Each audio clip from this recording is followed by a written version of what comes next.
옆에 계신 성도님들과 이렇게 인사했으면 좋겠습니다. 잘 오셨습니다. 잘 오셨습니다. 사랑하는 성도님들, 부활절이 지났습니다. 그런데 교회는 부활절에서 멈추지 않아야 합니다. 우리는 지금 부활절 이후 성령 강림절을 향해 가는 기쁨의 50일을 보내고 있습니다. 이 시간, 이 시즌 우리는 어떻게 정의해 보아야 할까요? 이 시간이 그저 부활의 감동만 붙들고 있어야 하는 시간일까요? 이 시간은 부활하신 주님께서 약속하신 성령을 기다리며 교회가 다시 자신을 정렬하는 시간이 아닐까 생각해 봅니다. 그래서 저는 나름 정의를 내려보았습니다. 이 시간이 카운트다운이다. 로켓 발사 카운트다운을 생각해 보십시오. 10, 9, 8, 7, 6, 5, 4, 3, 2, 1. 이 카운트다운이 끝나면 로켓은 퓨 하고 추진력을 얻어서 우주로 날아가게 됩니다. 겉으로 보면 그냥 그 다이나믹을 더 업시키기 위한, 폭발시키기 위한 어떤 시간의 흐름이라고만 생각할지 모릅니다. 그런데 발사 현장에서는 이 카운트다운이 그저 분위기를 고조시키는 순간, 그 시간의 흐름만은 아니라고 합니다. 수많은 점검이 이루어지고 연결을 확인하고 오차를 바로잡고 필요하면 잠시 멈추기까지 하면서 마지막 그 발사를 위해서 모든 것을 정렬하는 시간이라고 합니다. 겉으로는 아직 발사되지 않았습니다. 아직 아무 일도 안 일어난 것처럼 보입니다. 그런데 실제로는 가장 중요한 일들이 바로 이 시간에 진행되고 있다는 것입니다. 저는 오늘 본문 속의 제자들이 보내고 있는 이 시간, 바로 그런 시간이 아니었을까 생각해 보았습니다. 예수님은 부활하셨지요. 그런데 아직 이들에게 오순절은 오지 않았습니다. 제자들은 아직 세상으로 나가지 않았습니다. 아직 성령의 능력도 그들 머리 위에 부어지지 않았습니다. 겉으로 보면 아직 아무 일도 안 일어났습니다. 그런데 그렇지가 않지요.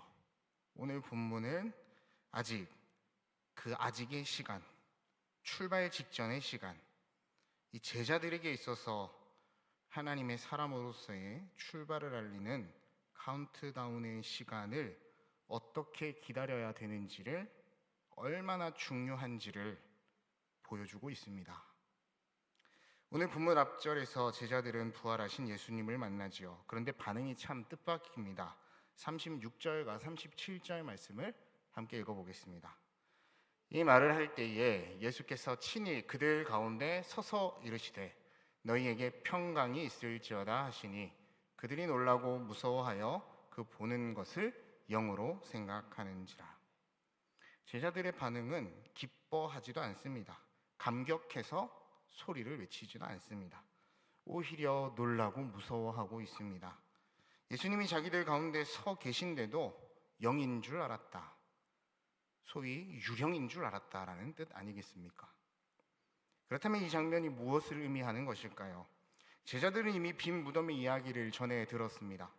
엠마오로 가던 두 사람의 증언도 들었을 것입니다. 그런데도 막상 예수님이 눈앞에 서 계시자 편안보다, 평강보다 두려움이 먼저 올라왔습니다. 왜 그렇습니까? 부활의 소식을 들었다고 해서 곧바로 그들의 믿음이 단단해지는 것이 아니기 때문입니다. 예수님을 따랐다고 해서 곧바로 모든 두려움이 사라지는 것이 아니기 때문입니다. 제자들이 얼마나 예수님의 부활을 소망했겠습니까? 그리고 그 소식을 들었을 때 얼마나 기뻤겠습니까? 그러나 그분이 직접 눈앞에 나타나시자 그 반응은 그렇게 기다리고 기뻐했던 이들의 모습이 아니었다는 말입니다. 아직 부활의 현실 안으로 들어갈 준비가 되어 있지 않았다고 우리는 평가해 볼 수 있겠습니다. 그래서 주님은 그들에게 이와 같이 행하십니다. 손과 발을 내어 보이시죠. 39절의 말씀입니다. 함께 읽겠습니다. 내 손과 발을 보고 나인 줄 알라. 또 나를 만져보라. 영은 살과 뼈가 없으되 너희 보는 바와 같이 나는 있느니라. 나를 만져보라. 영은 살과 뼈가 없으되 너희 보는 바와 같이 나는 있느니라. 그리고 그들 앞에서 음식을 드십니다. 무슨 뜻일까요? 내가 살아났다. 나는 환상이 아니다. 나는 십자가를 통과하고 죽음을 깨뜨리고 실제로 부활하였다. 몸소 그 이야기를 제자들 앞에 나타나 보여주고 계신 것입니다. 그런데 본문 속의 진짜 문제는 단순히 제자들이 예수님을 못 알아봤다는 데 있지 않습니다. 그가 유령인 줄 알았다. 영인 줄 알았다. 더 깊은 문제는 제자들이 예수님을 다시 만났지만 이제 어떻게 살아야 되는지 아직 준비되어 있지 않았다는 데 있었습니다. 부활이 일어났습니다.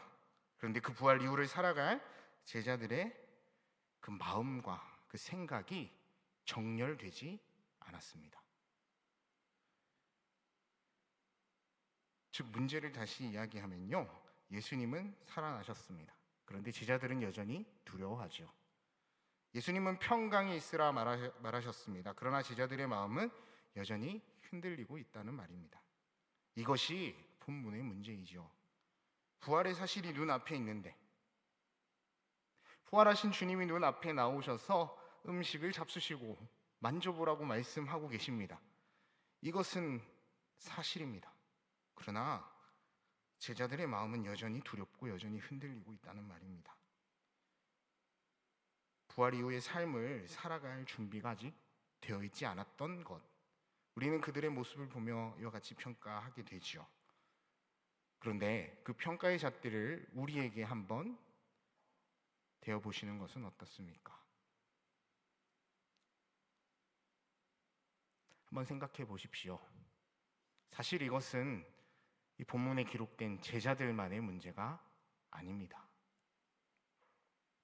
우리도 그렇습니다. 우리는 부활을 믿는다고 고백합니다. 여기 앉아 계신 성도님들 중에 예수님이 부활하지 않으셨다고 생각하시는 분 손을 한번 들어보십시오. 아무도 안 들었습니다. 모두 다 믿는다는 말씀 아니겠습니까? 하나님이 역사하고 계신다고 말하고 있습니다. 그렇게 우리는 고백하지요. 그런데 현실 앞에서는 금방 흔들립니다. 누군가가 큰 병에 걸렸다는 전화만 와도 우리의 마음은 덜컥 주저앉습니다. 내 몸에 무엇인가 이상이 생겼다라는 이야기가 들려온다면 우리의 마음은 어찌나 그렇게 요동칩니까? 상황이 꼬여버리면 기도하기보다 이를 어떻게 해야 할까? 우리 머리는 빠르게 돌아가며 계산만 하고 있습니다. 하나님의 약속보다 내 현실이 더 크게 느껴지는 것입니다. 그러니까 우리의 문제도 제자들과 비슷한 것이죠. 우리는 하나님의 응답을 원합니다. 소망합니다. 하나님의 역사도 원합니다. 내 삶에 일어나기를 바라고 기대합니다. 하나님의 능력을 믿어 의심치 않습니다. 그러나 하나님의 방식은 견디기가 어렵습니다.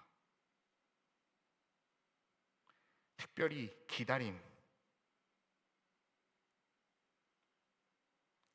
우리는 이 기다림을 너무 쉽게 하나님의 부재로 해석하지는 않습니까? 아무 일도 일어나지 않는 시간, 그저 답답한 시간, 그냥 버텨야 되는 시간, 그 정도로만 생각하고 있지는 않습니까? 그래서 기다리면서 그 기다림의 시간이 길어지면 얼마나 조급해지는지 모릅니다. 하나님 앞에 기도하면서 기한을 스스로 정하죠. 주님, 어느 때입니까? 어느 때입니까? 그러다 보면 기도가 약해집니다. 그러다 보면 예배가 느슨해집니다.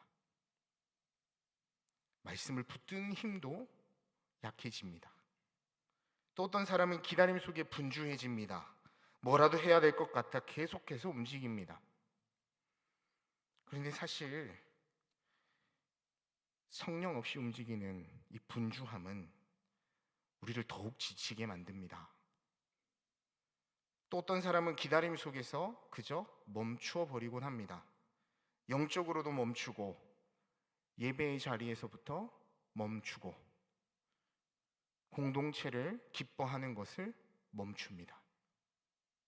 겉으로는 하나님을 기다립니다라고 말하지만, 때가 되면이라고 말하지만, 실제로는 불안과 무기력 속에 시간만 흘려보내는 것 아니겠습니까? 이것이 우리의 현실입니다. 교회도 그렇습니다. 성도의 모임이기에 성령이 없어도 바쁠 수가 있습니다. 성령이 없어도 프로그램이 잘 돌아갈 수가 있습니다. 성령이 없어도 그럴듯해 보일 수가 있습니다. 그런데 성령 없이 교회가 교회답게 설 수 있습니까? 위로부터 부어지는 능력을 얻지 못한 교회가 어찌 참된 교회가 될 수 있겠습니까? 성령 없이 사역이 커질 수도 있어도 건강할 수는 없습니다. 성령 없이 열심은 낼 수 있지만 증인이 될 수는 없는 것입니다.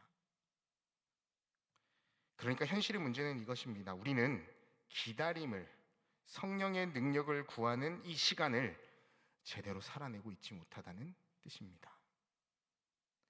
막연한 버팀이나 자기의 힘의 분주함으로 바꾸어 버릴 때가 얼마나 많습니까? 이것이 우리의 문제가 아닐까요? 부활절이 지난 이후 우리 성도님들의 삶은 어떻습니까?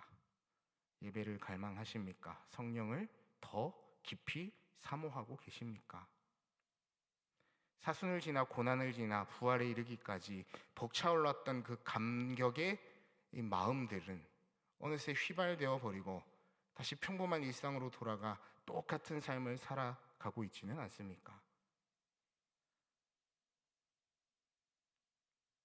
그런데 예수님은 그런 제자들을 그냥 두지 않으십니다. 주님은 먼저 자신을 보여주십니다. 손과 발을 보이십니다. 증인은 다른 것이 필요하지 않습니다. 보아야 합니다. 그래야 증인입니다. 법정에 서는 이가 어떤 자격입니까? 본 사람입니다. 고난의 흔적입니다. 나 때문에 겪으신 상처라는 사실입니다. 본문 39절, 40절 말씀입니다. 함께 읽겠습니다. 내 손과 발을 보고 나인 줄 알라. 또 나를 만져보라. 영은 살과 뼈가 없으되 너희 보는 바와 같이 나는 있느니라. 이 말씀을 하시고 손과 발을 보이시나. 제자들에게 부활이 환상이 아니라는 것을 확인시켜 주십니다. 보라는 것입니다. 그리고 제자들의 마음을 여셔서 성경을 깨닫게 하십니다. 여기서 말하는 성경이 무엇입니까? 율법과 선지자의 시편에 기록되어 있는 그 예언의 말씀들 아니겠습니까? 44절 말씀입니다. 함께 읽겠습니다. 또 이르시되 내가 너희와 함께 있을 때에 너희에게 말한 바 곧 모세의 율법과 선지자의 글과 시편에 나를 가리켜 기록된 모든 것이 이루어져야 하리라 한 말이 이것이라 하시고. 여러분, 이것이 중요합니다. 예수님의 죽음은 우연도 아니고 부활도 갑작스럽게 일어난 사건이 아닙니다. 하나님의 오래된 구원의 역사입니다. 구원의 계획입니다. 그러니까 예수님은 제자들의 감정적인 위로만 하기를 원하셨던 것이 아니라는 말입니다.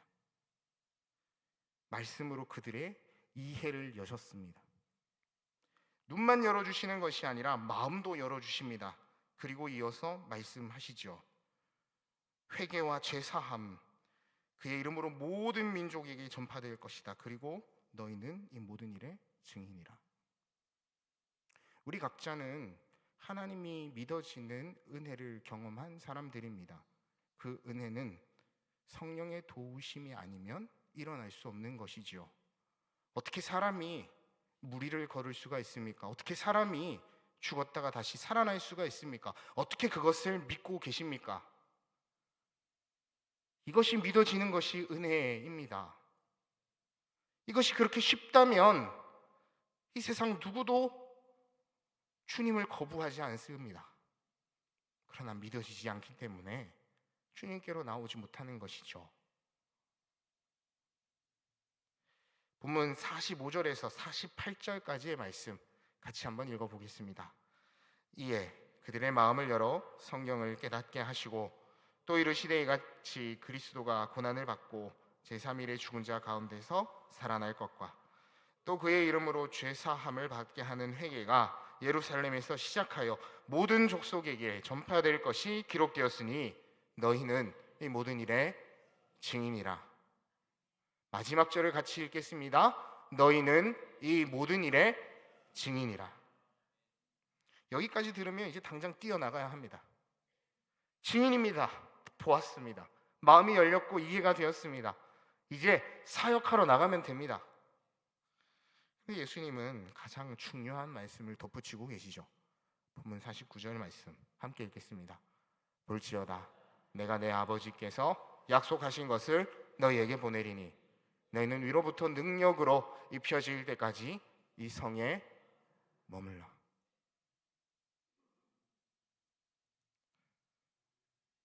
바로 오늘의 본문 핵심이 아닐까요? 제자들은 이미 보았고 이미 들었습니다. 이미 만져보았고 뜨거워졌고 그 사명을 다시 한번 복귀시켰습니다. 그런데도 아직 떠나면 안 됩니다. 무엇입니까? 왜 그렇습니까? 성령의 능력이 그들에게 입혀지지 않았기 때문입니다. 이것이 우리 주님의 방법입니다. 재정렬하는 시간이 필요합니다. 예수님은 제자들을 버려두고 떠난 것이 아닙니다. 성령의 능력으로 그들을 증인되어 사역하게 하시기 위하여 떠나신 것입니다. 그래서 승천은 끝이 아닙니다. 상실이 아닙니다. 오히려 성령의 약속을 여는 출발입니다. 카운트다운입니다. 제자들은 그 사실을 알았기 때문에 슬픔으로 무너지지 않고 큰 기쁨으로 돌아갔다고 이야기합니다. 예수님이 떠나셨는데 그저 그 사실 그대로라면 아무리 성령이 오신다 하여도 슬퍼야 하지 않겠습니까? 근데 왜 기쁩니까? 왜 기쁩니까? 비로소 그들이 우리 주님의 마음을 알게 된 것입니다. 이 기다림이 버려짐이 아니구나. 이 기다림이 재정렬의 시간이구나. 이 기다림이야말로 성령의 능력을 입기 위한 시간이구나. 그러므로 본문 속에 우리 하나님의 은혜의 행동은 분명합니다. 두려워하는 제자들을 책망하지 않으시고 자신을 보여주시고 말씀을 열어주시고 사명을 주시고 성령의 약속으로 그들을 준비시키십니다. 그리고 그 기다림을 공백이 아니라 준비의 시간으로 바꾸십니다. 우리가 지금 그 시간을 지나고 있습니다. 그러면 오늘 우리는 어떻게 해야 할까요? 답은 분명합니다. 막연히 기다리지 말고 성령의 능력을 구하며 머물러야 합니다. 우리 교회에서 드려지는 공예배에 참여하셔야 합니다. 참여하시고 말씀을 들으시고 구하셔야 합니다. 왜냐하면 제자들이 그렇게 했기 때문입니다. 이것이 오늘 우리가 결단해야 되는 행동이 아니겠습니까? 버티는 것이 아닙니다. 그저 답답해하며 기다리는 것이 아닙니다. 시간을 보내는 것도 아닙니다. 성령 강림 주일이 오겠거니 하며 흘려보내는 것이 아닙니다. 성령의 능력을 갈망하며 예배의 자리로 나와야 합니다. 본문의 마지막 장면을 보면 이 제자들이 어디에 머물렀는지 기록되어 있죠. 50절, 53절의 말씀 함께 읽겠습니다. 예수께서 그들을 데리고 베다니 앞까지 나가사 손을 들어 그들에게 축복하시더니 축복하실 때에 그들을 떠나 하늘로 올려지시니 그들이 그에게 경배하고 큰 기쁨으로 예루살렘에 돌아가 늘 성전에서 하나님을 찬송하니라.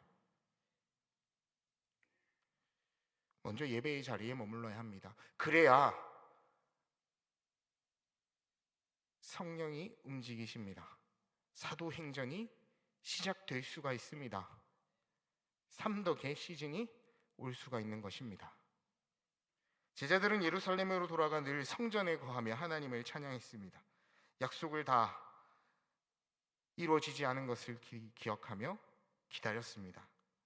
그러면서 예배했습니다. 성령이 아직 임하지 않았지만 찬양했습니다. 기뻐했습니다. 그렇기 때문에 예배의 자리를 사모해야 하는 것입니다. 둘째는 말씀의 자리에 머물러야 합니다. 예수님은 제자들의 마음을 열어 성경을 깨닫게 하셨습니다. 성령을 기다리는 사람은 말씀을 떠나서는 안 됩니다. 우리는 수년째 말씀을 가까이 하고 있습니다. 감정으로만 버티면 금방 무너집니다. 말씀으로 내 현실을 다시 읽어내는 연습이 우리에게 필요합니다. 셋째는 기도의 자리에 머물러야 합니다.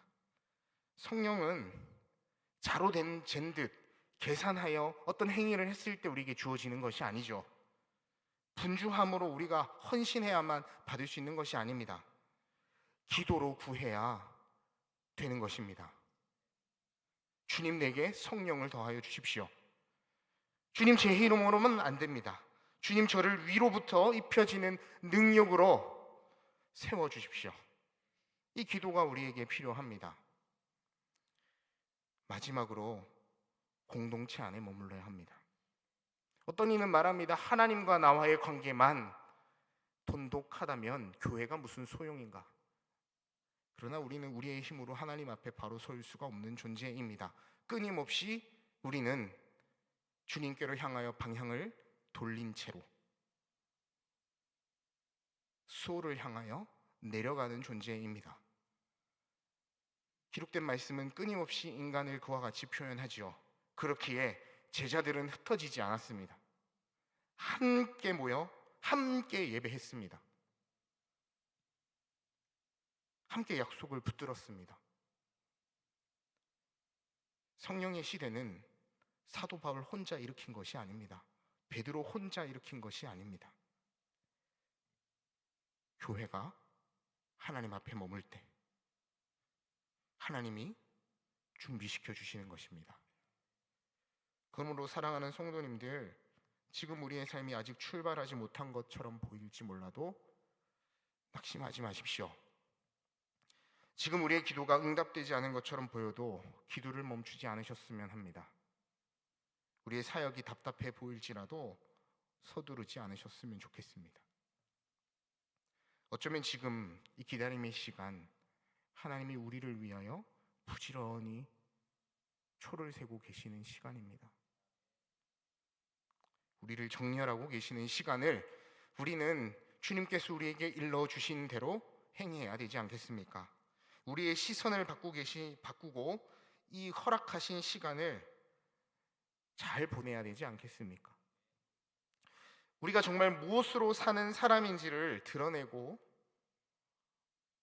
주님 앞에 회개하고 은혜를 구해야 되는 시간이 아니겠습니까? 그러니 우리의 기도 제목이 다음과 같았으면 좋겠습니다. 주님, 막연히 기다리지 않게 하십시오. 주님, 불안 속에 버티는 시간 되지 않게 하여 주십시오.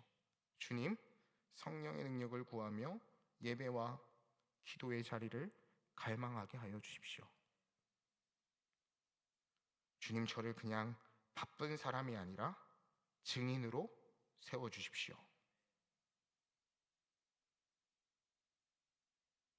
본문 52절 말씀을 보면 참 놀라운 표현이 하나 나눕니다. 이 말씀을 나누고 함께 찬양하며 기도의 자리로 나갈 텐데 52절을 같이 한번 읽어보겠습니다. 그들이 그에게 경배하고 큰 기쁨으로 예루살렘에 돌아가. 제자들이 예수님께 경배하고 큰 기쁨으로 예루살렘으로 돌아갔다고 말합니다. 큰 기쁨으로라는 표현은 직역하면 큰 기쁨을 가지고 큰 기쁨과 함께 그런 뜻이라고 합니다.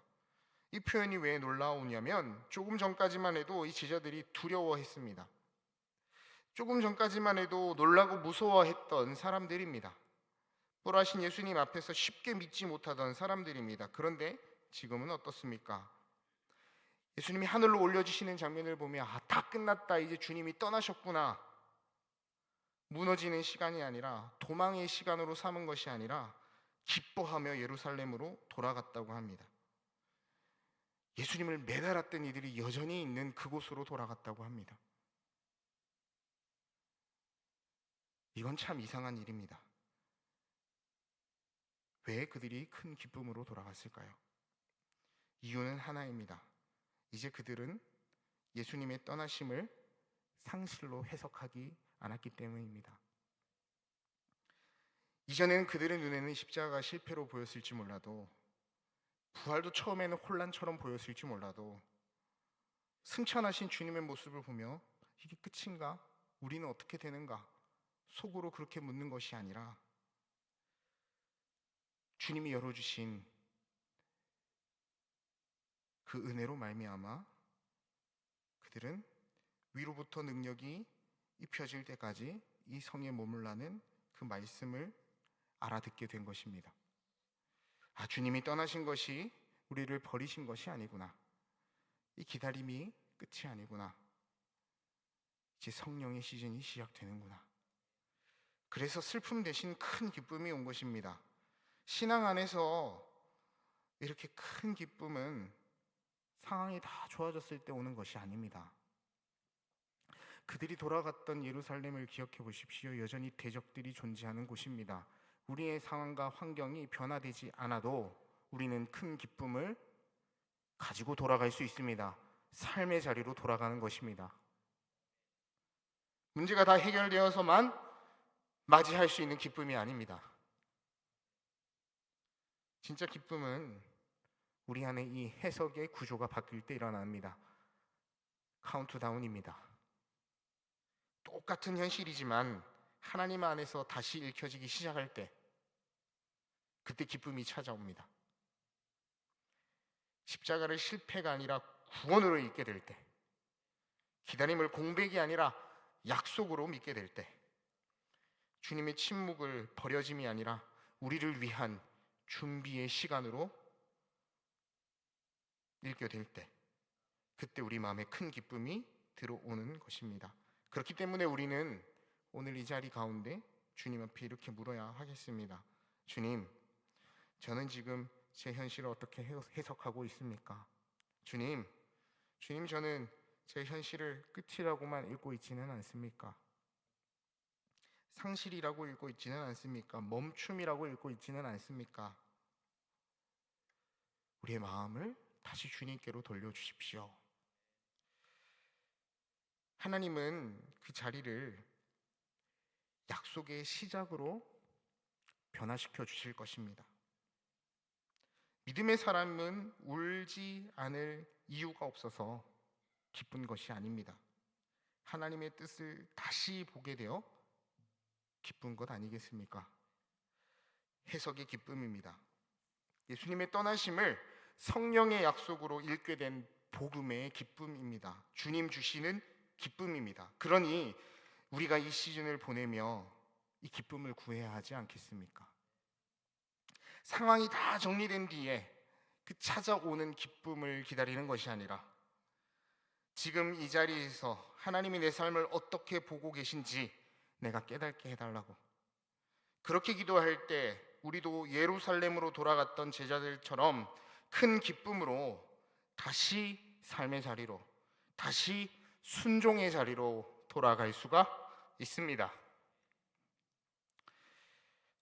누가복음은 마지막 이렇게 마침표를 찍습니다. 53절입니다. 함께 읽겠습니다. 늘 성전에서 하나님을 찬송하니라.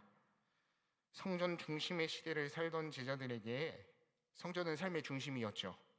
하나님을 바라보는 자리, 하나님을 예배하는 자리, 하나님의 통치를 다시 붙드는 자리였습니다. 그렇다면 오늘 우리는 우리에게 질문해야 합니다. 우리의 삶의 중심은 어디인가? 우리는 무엇을 붙들고 살아가고 있는가? 염려인가? 일인가? 계산인가? 아니면 사람인가? 하나님인가? 제자들이 예수님이 떠나신 뒤 두려움으로 사로잡히지 않았던 것처럼, 흩어지지 않으며 다시 중심으로 돌아가 하나님을 찬양했던 것처럼, 이 자리에 나오신 우리 삼덕의 성도님들 모두가 내 삶의 중심으로 예배의 자리, 말씀으로 또 기도로 재정렬할 수 있었으면 좋겠습니다. 하나님이 여전히 내 삶의 중심이심을 믿는다면 내 삶이 여유가 없을지라도, 곤고할지라도 우리가 기쁠 수 있습니다. 성령의 능력을 기다리며 예배의 자리를 사모하며